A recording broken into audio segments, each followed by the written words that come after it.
Okay, fuck it. Yeah, I'll move to Detroit. No idea about Detroit at all. Like, no clue. I'm just like, oh yeah, cool people live out there. Let me drop out of college and move across the country. Fuck it. Yeah, what's going on, Jeff? How are you? Not too bad, man. Sorry, I suck at this stuff. Oh no, it's all good. I appreciate you doing this. I love your wall, man, with all the skateboard decks. Oh, thanks, dude. Yeah, I always joke I can like produce and record your band, but I can't operate my phone. The phone isn't that big of a deal as long as you can do the other piece, right? Yeah, totally. That's cool, man. I love your room. That looks awesome. Oh, thanks. Yeah, it's like this kind of like my mix room here. So I got the board there, and that's, I don't know, that's where I mix records from. That's awesome. So cool. Well, I'm Adam, and I'm excited to talk to you about. Yeah, it's nice to meet you, dude. Yeah, this is about your journey in music, and obviously we'll talk about the new record that you guys just put out. Okay. Your Head's on Fire. Yeah, that's cool. Yeah, absolutely. Awesome. Yeah, I had a chance to interview Joseph a while back, so I wasn't sure. I saw that you signed up, so I'm like, oh, cool. Like, at least, I already had talked to him and got his story. I know he's in the band, so it was rad to get your perspective as well. Yeah, definitely. I love that dude. Yeah. He told me it was. I interviewed him when Garrison did that. They pressed. What they pressed? The band before the break on vinyl for the first. It was like that. They finally put it out on vinyl. Yeah, it wasn't that long ago, but it was cool to see that he's in this band as well. So rad. Awesome, dude. Awesome. So are you from? Did I say you're from Vegas area? Is that original? I am. Originally from Vegas? Yeah, that's where I'm originally from. What was it like growing up in Las Vegas? That must have been kind of a trip. That was wild, man. It's funny. Like at the time, it was like with music, especially back then, it was really difficult to do things. Like, we had shows in the desert. We had like caves that we played shows in, like literally like caves. Like there's these two giant caves that were like at the base of like the mountains, like basically where like south of where Red Rock Canyon is, and we'd throw a generator in one cave, run the power in the other, and have shows there because there wasn't any place to fucking play. And so, back then it sucked. It was like, I can't believe we have to go through all this shit. But then like when I look back on it now, it's like how fucking incredible it was. It's like everyone just wanted to see bands and cared about music so much that we'd go through all these crazy ass things to make it happen, Right. Like, yeah, I'm just curious, growing up there, like how close were you to like the Strip and all the madness that's happening in Vegas? Oh, my parents' house is like a mile away, maybe. Oh my God. So not only like, I would assume that that's probably even pre-music, like, or maybe when you're into music, that's probably some spot you could just go, right? And then like, well, when you're up there, and especially back then, it's like it was just, the Strip was just another street to cross. You know what I mean? It's like we never really hung out down there. We'd go skateboard down there sometimes, but you would always get in trouble like trying to skate on the Strip because tourism is like the income of that town. So like any disruption in that, they take that shit seriously, so it's like you're trying to skate blocks or handrails out in front of Caesar's Palace, you better get ready to run as soon as you see the fucking police. That was half my childhood, man. I grew up in San Diego. We'd skateboard, and they was like, you'd get arrested or caught by the cops, and they'd be like, why aren't you guys at a skate park? It's like, where the hell's a skate park? You want me to pay $10? I'm 13 years old. I can't get in there, and they weren't even good spots. So it was just funny to hear, Vegas, I'm sure, is a whole different, ball game with the amount of people that you could interrupt while they're trying to spend money. I spent hella time in fucking San Diego in the early 90s because it was like I was a sponsored skateboarder for a little bit. So I was like down in Southern California. It was like every other weekend skateboarding. Used to skate that aquarium in San Diego. Oh yeah, in La Jolla, they have that handrail. What the hell is it? Birch Aquarium? I think so. It's a long time ago now, but it's like they had those blocks. There was like one, and then it kind of went up like this. Yeah. Sorry, I'm Wow. sure nobody's seeing the videos. I'm like demonstrating like the height of blocks, but No, no, no, no. I know what you're talking, because I mean, like I said, I grew up in San Diego as a skateboarder. That was my whole life. That's how I got into music, was through skateboarding and just old same, videos. same. It's like it's how I got into punk, was through skateboarding, you know?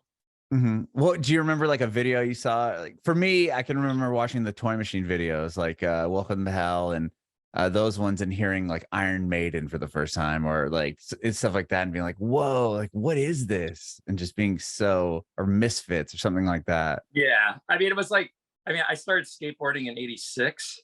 Okay. So it was like the older skaters that I hung out with would like make me mixtapes and shit of like bands, you know? hmm So it's like, but I mean, especially in Vegas, you know, it was like hard to acquire like actual like records, you know what I mean? Especially being like a young kid. hmm So it was like, you know, I relied on these older dudes. I say older, it's like it's like 86. If I'm like fucking 12 or 13, these dudes are like 15, you know? Yeah, 15 or 16. You're like, Yeah, whoa, they can older. drive. And Yeah, it's like, dude, these fucking skaters, they're older. It's rad. But you know, so it's like you would I relied on all these, you know, the older skaters to make me tapes and introduce me to shit. But it was like they used to make these contest videos back then, hmm like where it was like they would do like you know, it'd just be like videos of skate contests, you know. So it's like the the thing that I remember, there was this Ohio Skate Out video, and SST like provided the whole soundtrack for it. hmm And so it's like, you know, Neil Blender skating the fire hose and shit and stuff like that. But there was like, there's a Dinosaur Jr. song in that video, and it just struck me. And I was like, I need to know more about this band, hmm you know? And then it was really like solidified my love for that band was when Speed Freaks video came out, and Mike V skated the Freak Scene. I don't know if you remember Oh, that. oh no, but I know the video name. I don't remember the video part though. Well, his video part, it's the last one in the video, and it's like just at that time, I mean, even still now, epic fucking skate part. But Mhm. that song, I was just like, this is my favorite band now. I need to find out everything I can about this band. That's So yeah, cool. yeah, it was just like those old skate videos. Like that's where like, you know, Yeah, it all, where and we now heard he's all at that Black shit. Flag. Like what a a trip. Yeah. Well, so you said you're sponsored. I know I'm going off on a total right, change, just because I'm curious as hell, because that my life was skateboarding. What, you were sponsored for skateboarding? Yeah, I skated for Venture Trucks for a little bit, Oh, really? and then I skated for Epic Skateboards for a little bit. I don't think you would remember that board company. There And then was I this skated for shop in San Diego called Epic, but that was years later. I skated for a skateboard company called Times that was out of Vegas. That a lot of people came from that team and went on to other shit. Okay. And then I skated for this company New School for a hot minute. Okay, And then I I remember that name. just like I started playing guitar, like, and skateboarding was weird back like that early 90s like transition into big pants era, Uh-huh. like it just was. I remember the days. Yeah, I just started getting burnt out on contests, and then I started playing guitar, and I started playing in bands and going to shows, and I didn't stop skating, but like I stopped like competing and like being sponsored and shit like that. Mhm. Actually, it's funny, it's like I feel like I did my skateboarding improved when I stopped caring about that shit. You know what I mean? Mhm. Like I was Yeah. like, well, I don't have to worry about contests or like any of this bullshit anymore. Like I'm playing in bands and I skate every day. And like it was just, yeah, I don't know, weird times, early That's 90s. cool. Yeah, yeah, it's interesting to hear, because yeah, just for me growing up skateboarding, like contests were a thing, but I feel like not like you were getting sponsors, and people were getting noticed, like you when you would go out and film with your dad's VHS camera, Oh and like yeah, putting dude. together, like editing on, like from one VCR to another, and trying to come up with something. And Dude, I still have so many fucking tapes from Vegas. Like like a bunch of my friends still are like, dude, when are you gonna transfer all that shit? Because I just have like collections and collections of VHS tapes of footage from back then. You know, and it's like Vegas was small, like the skateboarding scene back, like in that era. So I like every single person I knew was sponsored by somebody, you know That's what I mean? And cool. it's like some of my best friends are still like in that game, you know, and it's like I probably should get that footage transferred from back then so it's not lost, you know, before the tapes disintegrate. When I first met my wife, she's way into like technology, and Mhm. she knew that I had these so she transferred like a couple of my old skate videos, and it's funny to like have them. Like I wanted to spend time to go back and like re-edit them and put like, you know, have like a little part that I made of me at like, you know, between 12 and 16. Yeah. But it's just really funny. And then to see, and then yeah, same with me. I have friends that I skated with, and they went on to do big things. And like, this was at the point of like right before skateboarding started to like, before it became really commercialized. I mean, there was like this period of time, and now these guys went on to be, you know, multimillionaires just off skateboarding, you know, and it's crazy. Yeah. It's like, you know, like some of my best friends are still doing that. And you know, when all that hits, you're like, should I have chose music over skateboarding? Right. I'm like, I mean, I don't regret it per se, but you know. Dude, you've had a fantastic career in music, and the fact that you could produce records and do what you love, I mean, that's pretty amazing. Well, okay, so you started, so was it because of skate videos and that you kind of gravitated towards guitar, or did you grow up in a musical household? Did you take piano lessons or anything like that growing up?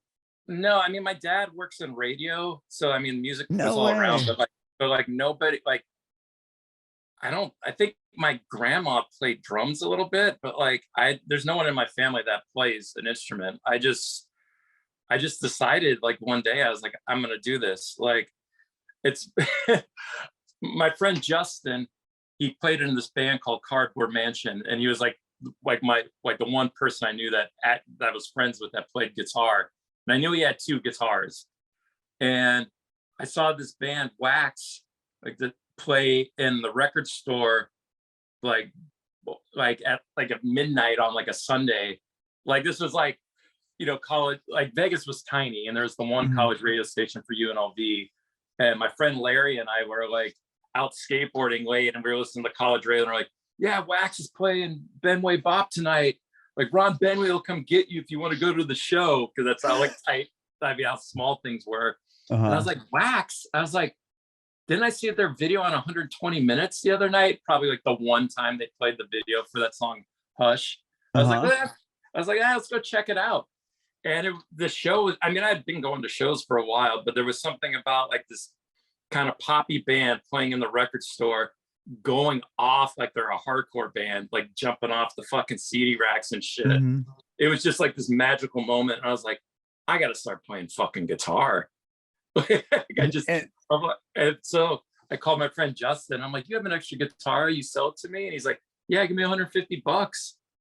And then I just kind of locked myself in my room and tried to learn Dag Nasty, Can I Say Front to Back? Just trying to figure it out. I mean, obviously sans guitar solos, because yeah, sure, I definitely can't solo like Brian Baker. I still can't, but not many can though. I mean, that was kind of like, I was like, okay, like I figured out, like I just kind of started figuring it out, and then like 6 months, I mean, I picked it up quick, so it was like 6 months later I was playing in a band, and I just kind of went from there, you know. Just to touch on your dad being, I came from radio. I've done radio up until the pandemic for like 17 years. I was on the radio. What did your dad do on the radio? I mean, he started as a DJ, and then was a program director, and then like a operations manager. And ran a radio station for a really, really long time. And then he's basically retired now, but he still DJs does stuff on the weekends for fun. Yeah. What state? I don't, if you don't mind me asking. He's still in Vegas, so I wouldn't have any clue. Okay. He'll probably hate me for that. But yeah, I don't know what station he's on. That's cool though. So then, but he's still doing it. But you grew up through that scene. Like, were you able to? And especially then, radio. I got into radio when it was like at its peak, and then it just totally. I've watched it just take a collapse. You know, just like went. Yeah. you know, from where it was. Were you around, like, were you going into the studio and stuff? Were you getting to meet bands or be a part of that at all as a I kid? mean, when I was a little kid, I mean, I have memories of like going to the station with my dad. It's kind of like I feel like where my affinity for like electronics and equipment came from, because I can just Mhm. remember like, I mean, my dad, grew up in 70s radio, so it's like, like big machines and shit. So I can Yeah. remember like going to the radio station, just seeing all these like, you know, being like a child, they looked like massive. Yeah, But I he's was just grabbing like, like carts and yeah, loading yeah, those, yeah, like, rushing around. what are these machines, Those are like the memories I have mostly, is like Okay. stuff like that. No, I never really met anybody or anything like that through my dad. My sister's younger than me, and she like went through some of that stuff. Like, I don't know. It's funny because it's like I try to crack my dad open for stories because I know he's had to have seen some shit. Oh Like, man, especially in those days of radio, that was like yeah, payola and like trading drugs for like spins and everything yeah. Like else, man. I'm like, dude, come on, man. I know you've seen some shit. And he's just like, nah, like, no. And I'm like, okay, Yeah, keep it that's to yourself. hilarious. Sure. Going to the grave. That's awesome. Well, that's super interesting to me just because I did radio for so long. Well, okay, so you start a band after, you said, 6 months or so after learning guitar or playing guitar? Yeah, like a couple did. My friend Lance, who I skated with, like I knew him and my friend Anthony. They had this band, and I knew like Lance had like heard through like the skate community. He's like, "Yeah, I heard you start playing guitar." I'm like, "Yeah, man." He's like, "Well, we need a bass player for our band." I'm like, "Well, I don't know. I have a guitar." He's like, "All right, well, I'll play bass if you want to play guitar." And that was kind of like it. Like, I was like, okay, I guess I'm playing in the band. Wow. And did you It's guys just play, were you doing those generator cave my shows and all that, or? our the first show I ever played. Like, so those guys lived in Boulder City, which is kind of like a suburb of Vegas. It's like if you're going to Hoover Dam, it's like kind of on the way. Oh, So okay, sure. it's outside. It's on the opposite side of the mountains, outside the valley. So they kind of had their own like little scene going on out there that was separate from what was happening in Vegas. They had this place called the Pit where they used to have parties. It's like basically the base of like this mountain. There's like this abandoned mine shaft, like there. It was like the Pit, and so you just drive just straight through the fucking desert on these dirt roads, and then there was like just kind of like this rising. Kids would go out there and get wasted and party and set shit on fire and stuff. Yeah, And so typical teenage stuff. yeah, so that was like where the very first show I played at was at this place, the Pit, in the middle of the desert. It was fucking. There's just a lot of fucking ridiculous shit that happened that night. I was just like, all right, I guess I'm doing this, you know. That's And crazy. yeah, and then that basically morphed into the band Tomorrow's Gone, which was like my very, like, I guess it's kind of the first band, but that we did. But I mean, we did some shit with that band, like we put out Mhm. records and stuff. Yeah, and so that band started in Vegas, and then Yeah, what was like kind of the we progression of like, where did you go to, was that band going when you were in high school and then you just it was kept post going with high it, school. or, and I didn't then, start I didn't start playing guitar until I was 19, oh, so okay, I picked it up late. gotcha. Well, But yeah, yeah, so just tell me about with that band and kind of the little milestones up until you guys disbanded. yeah, it was so we were doing stuff around Vegas a lot. It was weird back then because we were like a straight edge band. Like a couple of the guys were, but like me and Fred, the drummer, weren't. But we were just kind of like a hardcore band. But at that time, like for Vegas, that stuff wasn't popular at all. Like everything was very much like Lookout Records, Berkeley Hmm, centric, because sure. it's like those were the bands that were coming to And doing Vegas it. to play in the Okay. desert. And I love all that shit too. So, but like, we also love like Gorilla Biscuits and Revelation Records and, Uh-huh. New Age records and shit, like Turning Point and stuff like that. So like that stuff I always felt like we were kind of like battling like like our own little music scene. Hmm. And it really wasn't until like right when we were breaking up that stuff kind of started taking root in Vegas. It's like the timing was just kind of off. But we did a bunch of stuff, and we actually ended up playing with Wax at this place on Hunter's Theater, and the Suicide Machines opened up. But they were Jack Organ Suicide Machines back then. And I met Jay at that show, and him and Derek, and became really, really good friends through that. And then Jay came out to Vegas to stay with me for a little bit, ended up playing bass in Tomorrow's Gone for a little while. And then was like, you should move to Detroit and we'll do a new band. And I was like, okay, fuck it. Yeah, I'll move to Detroit. No idea about Detroit at all. Like, no clue. I'm just like, oh yeah, cool people live out there. Let me drop out of college and move across the country. Fuck it. You know? Oh, so you were in college at this point too? Yeah. Were you going for music or just? No, I was going to waste time. Sure. Basically, everybody else I knew was going to college. To appease your parents. Yeah, I'll be there. I'm like, well, I guess I should do this instead of like getting like a job, you know? Sure. But so then, like, I mean, that kind of put Tomorrow's Gone on hiatus when I moved back to Detroit. When I moved to Detroit, and I was there for a few years and played in a band called Cleon's Down, and then Suicide Machines were like signed to Hollywood. So like our band, like Jay and I couldn't do the band that much. And then Tomorrow's Gone had a record coming out. So I was like, all right, I'm going to move back to Vegas so we can go on tour.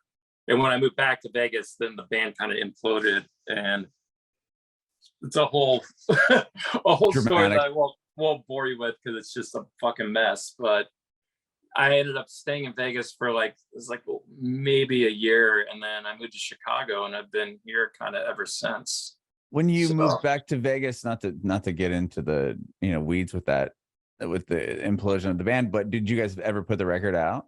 Yeah, the record. Okay. Well, the record basically came out, and we had a whole summer tour, like a whole U.S. tour planned, like a month and a half, and especially back then, DIY. It's like, dude. Like, that's all phone calls and shit. I don't get any fucking emails, you know? So it was like, hey, so-and-so might be able to set you up a show. Call this random person. Okay. Right. So I spent like months and months like booking that tour. And then it all fell apart basically like 2 days before we were supposed to leave. Oh, so man. I was like devastated and heartbroken because I'd picked up and moved back across the country. And it all fell apart. And I was the one that booked that whole tour. So I had to cancel everything, and then also tell the record label that put out the vinyl that like, hey, guess what? Tour's off and the band's broke up. Sorry. Oh man, yeah. I'm sure that wasn't a comfortable conversation. Yeah, it was just a mess. And so then Lance ended up moving to Southern California, and Fred, our drummer, moved to San Francisco to go to art school. And then I stayed in Vegas and did a band called Zero and Trust for about a year. That seemed like it was going to take off, and then that just kind of all fell apart out of nowhere. And I was like, all right, I don't want to be here, so I'm going to move to Chicago. And then, so did you know anyone in Chicago? Like, what was the decision there? I mean, I knew like Matt and Glenn from Alkaline Trio, and Brendan from Slapstick, and Heather, and so I knew a couple people here, but I just like. The girl I was dating at the time was from Detroit, and she was like, I really want to move back to Detroit. And I was like, yeah, I'm not going to do that. But I always loved Chicago. And I was like, all right, well, I know a couple people there, and it's fucking cool. Like Cleon's Down, my band in Detroit, we played Fireside Bowl like in '96. And I was like, yeah, I was like, okay, I like this place. Yeah, and so for sure. It was just like, I just kind of just went for it. You know what I mean? But it was funny. It was like right before I was leaving to move to Chicago, Lance was like, well, we had a couple Tomorrow's Gone songs we had recorded, and he's like, well, let's record these songs before you move. He's like, I'll come up from California, whatever.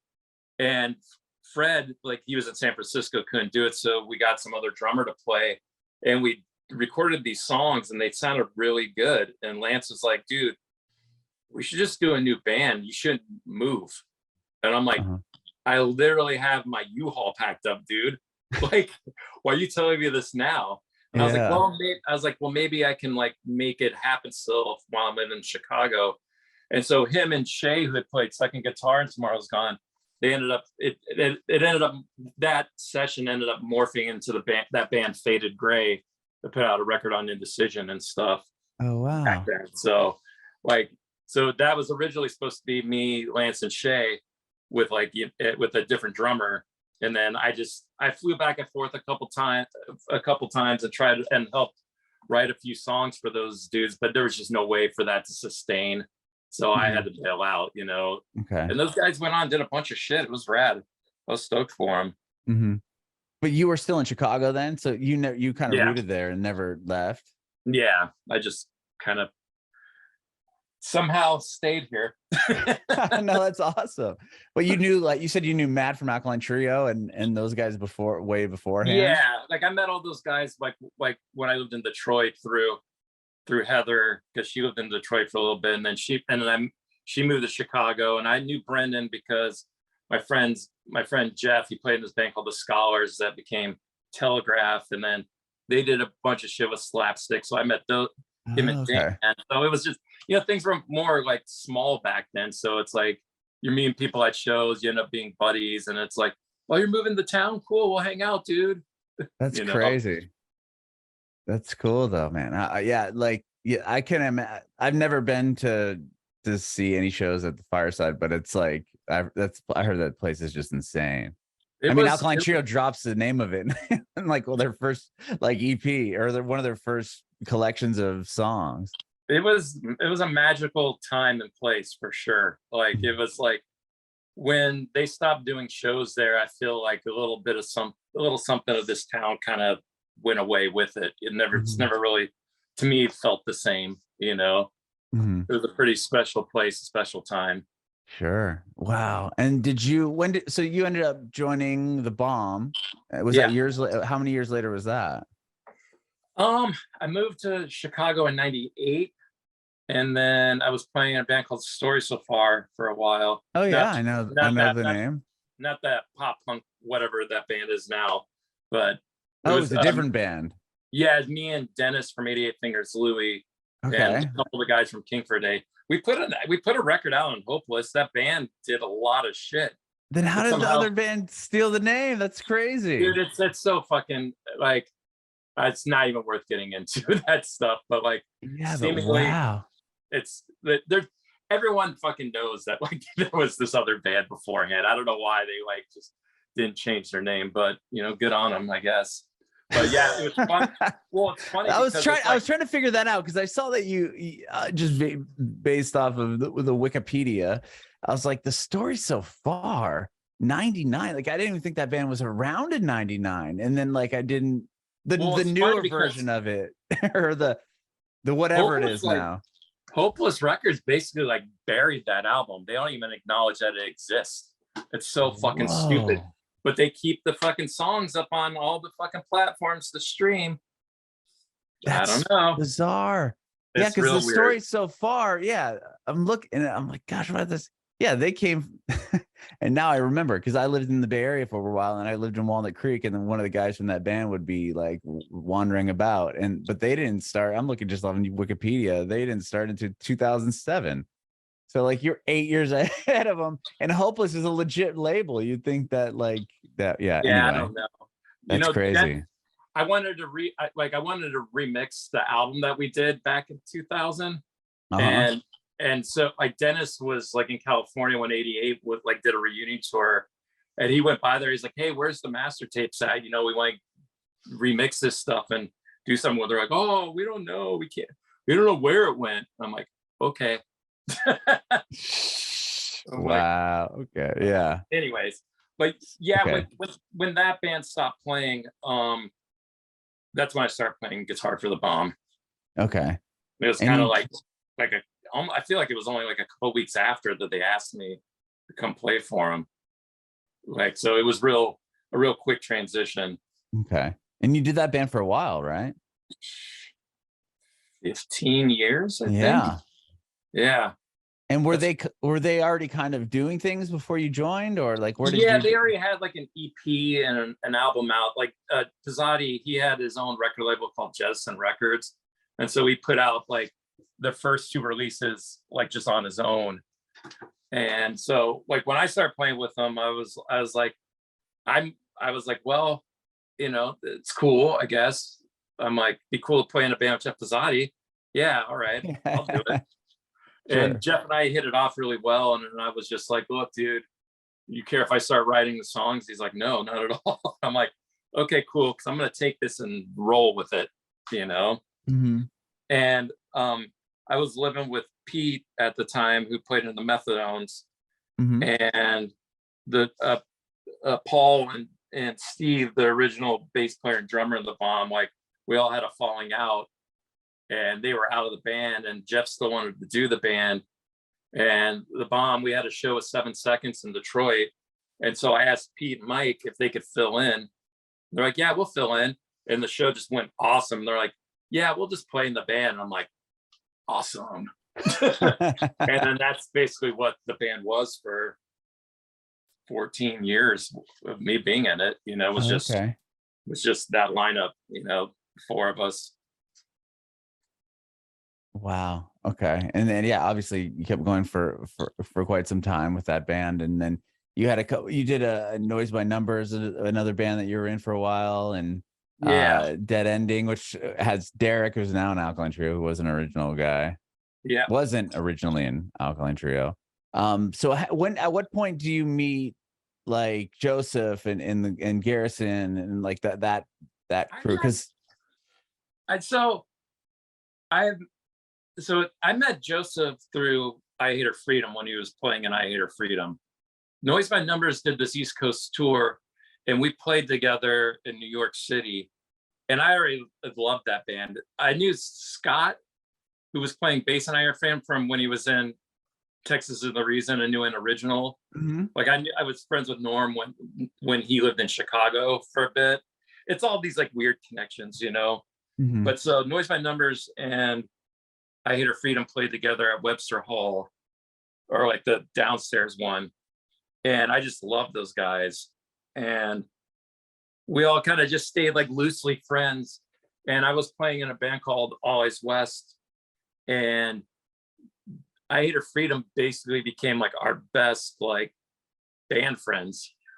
Like anytime we play the East Coast, that's who we play with. Anytime we tour the East Coast, that's who we play with. You know what I mean?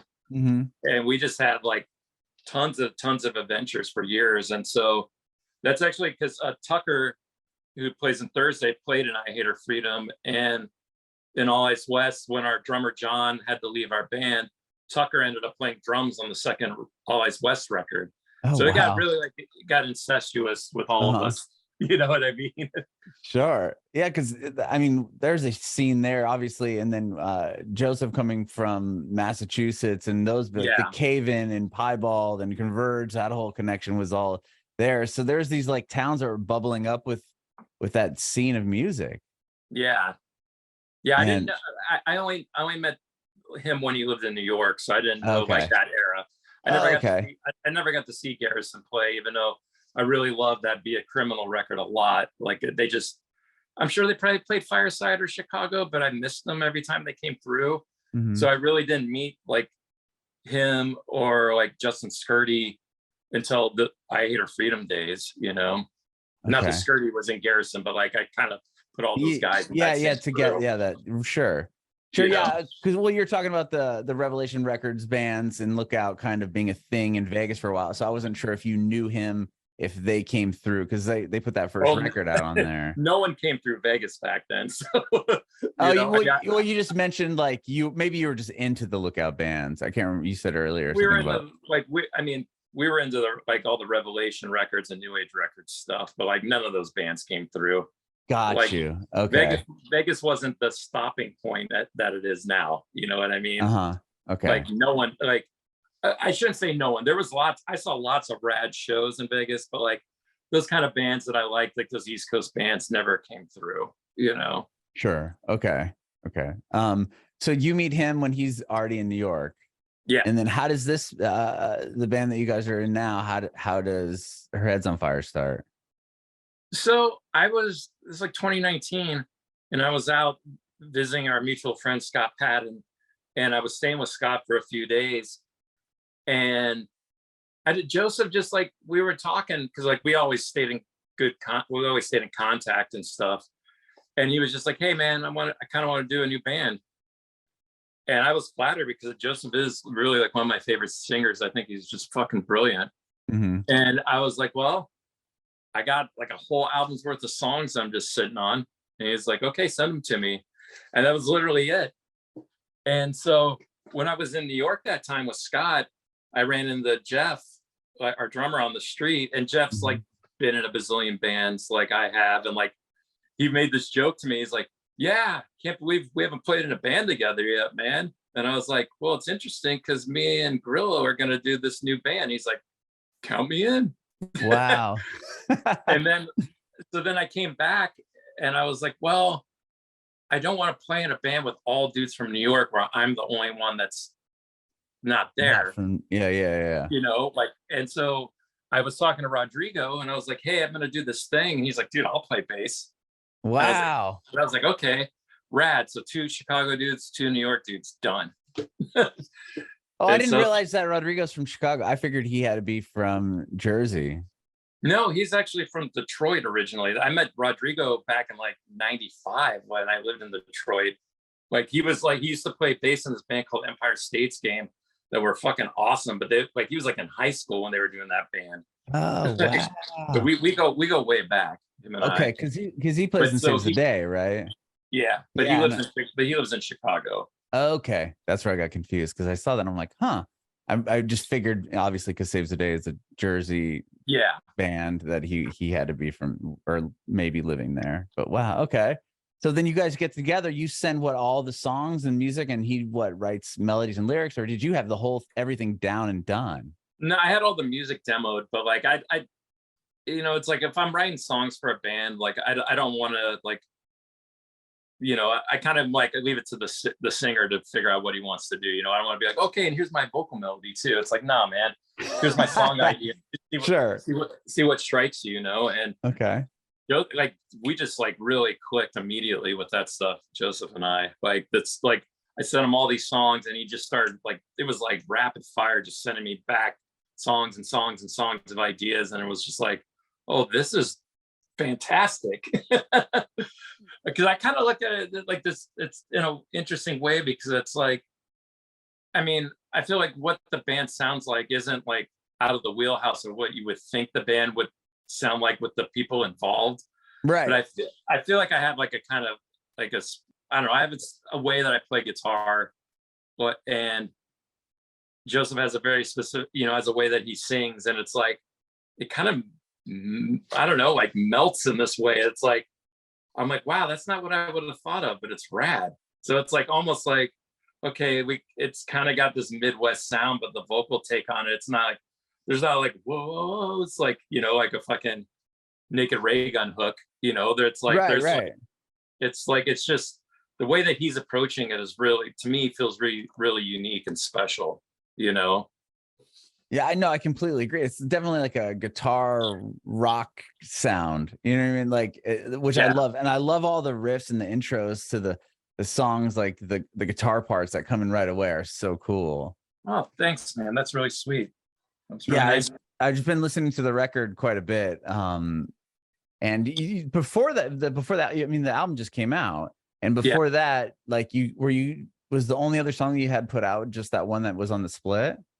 Yeah, I mean, we started getting everything together like at the end of 2019. So it was like, I was flying to New York like every like once or twice a month to rehearse. Like we like basically had that record ready to go as the pandemic hit, Oh, and wow. Okay.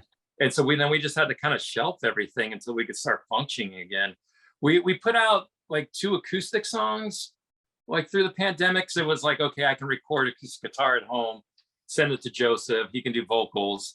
And we kind of put that together, and we got our friend Gordon Withers to play cello on it. And so we kind of put that on Bandcamp as just like to have like something out there through the pandemic. And then once things started loosening up, Jeff flew to Chicago, and him and Rodrigo hit the studio that I'm working out of and did all the bass and drums. And then I needed to not engineer like while I was playing guitar. So I took all that and went to Michigan to record guitars with my friend Mark Hudson, got that part done. And then the restrictions kind of started letting up. And then I flew to New York, and then we tracked Joseph's vocals at a studio in Queens, and then I brought it all back here and mixed it. So it was like a fucking, it is a fucking journey to get that album together, man. Yeah, it sounds like it. Because when I talked to him, he said that he kind of stopped doing music for about 5 years or so. He kind of just put it on the back burner. And yeah, then he had some things going on, and that's why it was like when he asked me if I wanted to play music, I felt pretty flattered by that. I was like, wow, yeah, of course I will. yeah. You know? Was he doing Judas Knife at that time, or hadn't that, I think he was still was Her I Head's on kinda Fire think, the first thing kind of back? I think he was kind of loosely doing that through that time period. Okay. You know, I Hate Her Freedom kind of stopped playing, and then they kind of played a show here and there, but like he was just kind of off, you know, living a normal life. Right. Yeah, that's what he kind of said. He was like, yeah, just kind of, you know, put music away for like 5 years and a Yeah. kid and everything. And then so I wasn't sure if it keep coming back. Maybe this was like, it sounds like it's one of the first things he really started to do. Yeah, I mean, I know like us doing this kind of reignited Judas Knife a little bit because he got really excited about playing music again. But yeah, to me, I mean, as far as I know, this was like the first like serious thing that he wanted to do since those days. That's really cool. And I was And all to in be on it. yeah, for sure. Yeah, for sure. So are you're working at a studio now? Like, is that kind of, are you producing records for other people? Like, what aside from Yeah, doing that's Her Head's kind on of like Fire? kind of how I loosely supplement playing in a band. Okay.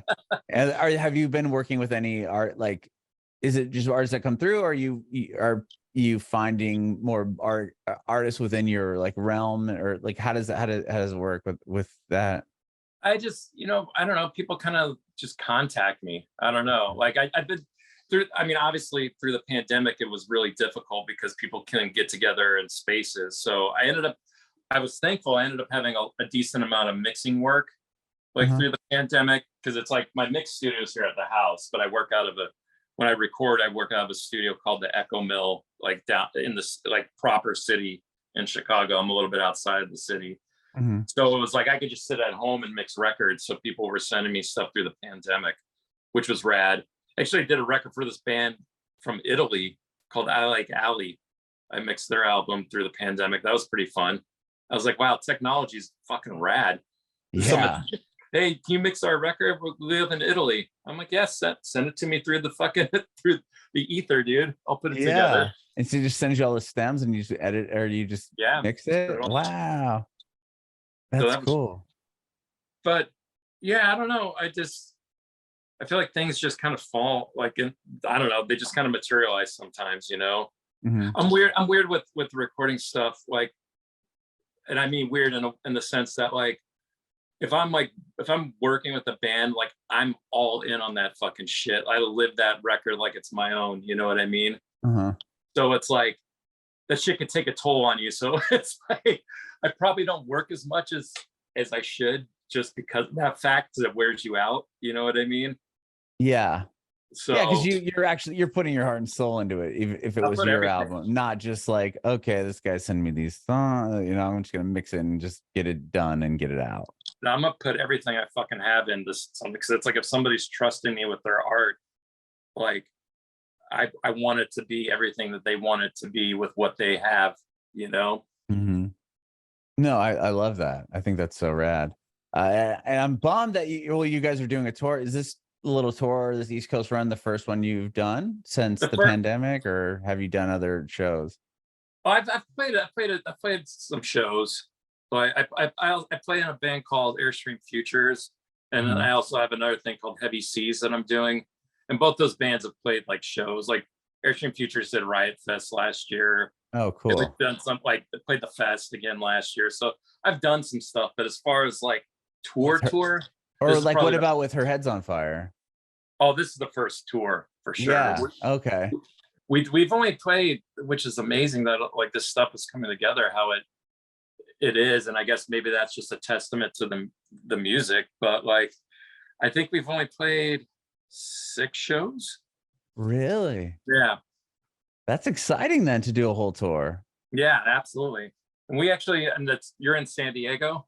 I was in San Diego. I moved to Nashville Oh, okay. about, yeah, Yeah, I moved to Well, Nashville about a little over a year ago, in February of 21. gotcha. Well, we're playing Southern California this Friday. Oh, where are you playing? They're playing at the House of Blues in Anaheim. Oh, rad! I love Yeah. that venue. Are you? That's cool. Who are you So doing? Who are you playing with? Just are you guys headlining? no, we're opening for Saves the Day. Oh shit! Oh, rad. Okay. So And then so you're probably playing. You're playing the big room, which is such a rad room. I'm just excited to get back out west and play a show. So I'm counting the days. Have you seen that new? Have you played the original one, the original House of Blues out in Anaheim, LA area? They like redid it. It's like a new spot. It's like right down the street from Disneyland now. Okay. But the room is awesome. Actually, the last show I saw there before I moved was Saves the Day when they did they did. Now I'm losing Through Being Cool in its entirety. Nice. It was like that 20-year tour. 20, I don't know how many years it's been now. Yeah, they did a show there with Hot Rod Circuit. It was so good. Nice. So that's cool that you're playing with Saves the Day there. And obviously, double duty for Rodrigo. Yeah, for Rodrigo. Yeah, it's fine. No Motive is playing after, so it's Her Head's on Fire, No Motive, and Saves the Day. So I'm pretty excited about that. Yeah, what a rad tour. And the one that you have coming up, I love Jonah when you're doing one line drawing. He's playing. Yeah, he's so cool. Yeah, I like Jonah a lot. We did a project together with him and I. We did this thing called Moral Mazes. It was me on guitar, Jay Robbins on bass, and Darren Zentek on drums. And we put out 2 7-inches, and the first 7-inch Jonah sang on. Really? Yeah. That's cool. I love the new. Have you heard his new record, the new One Line I haven't Drawing had a album? chance to listen to it, but I'm sure it's rad. Oh man, there's a video. I'm gonna look it up real quick for you. It's not on the album because I was confused why he told me why he didn't put it on there, but I can't remember.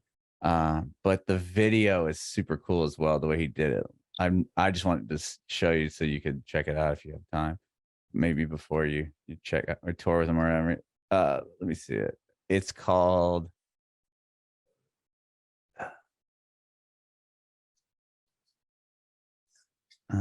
where the hell?